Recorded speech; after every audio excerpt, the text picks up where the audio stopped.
Hi guys, welcome back to Solidity Basics. In this video, we'll talk more about delegate call.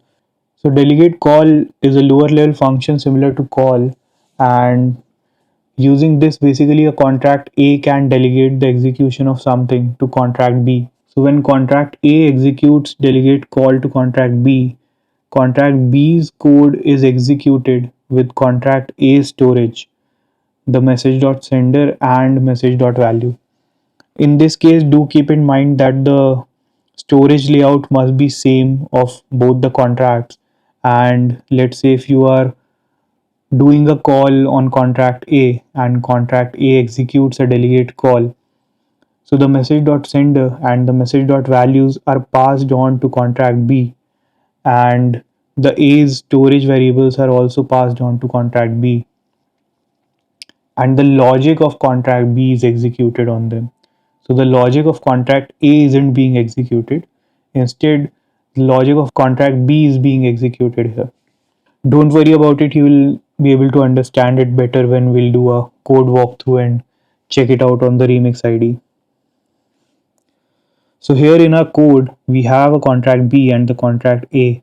You'll see that the storage layout is same. We have num, sender and value in both the contracts. In the contract B, we have a function called setVars that takes in a number value and assigns it to the num variable, and it also stores the sender of the transaction and the value they sent with the transaction in the sender and value variables. While in contract A, we see that setVars takes in a contract address and a num value, and it basically delegates the execution to the contract whose address we have passed in here. So let's check it out on the remix ID.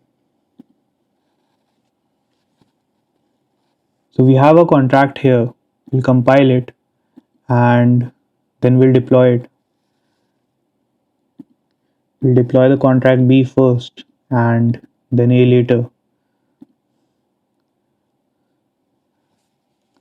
So we'll check the variable values.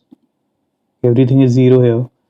The default values are here, and the values of A, everything is default values. So now we'll call in setVars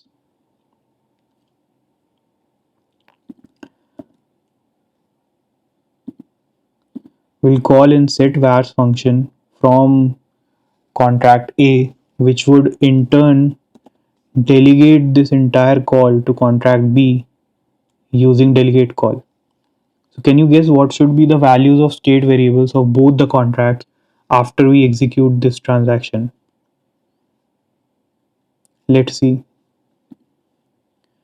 So our transaction was successful, and we see that the values of contract B haven't changed, but the values of contract A have changed. So we passed in a number 10 that was stored here, the account address that we used to send the transaction that was stored here, and since we didn't send any ether, this value is 0. So again, remember that contract A basically delegated the execution to contract B with its own variables and message.sender and message.value. So this is why the variables of B haven't changed, but the variables of A have changed because the storage of A was used while execution, not B. Again, if this is a bit difficult for you to wrap your head around, I'd recommend you to watch this video again, and hopefully you'll be able to understand it better. Cool. I'll see you guys in the next video.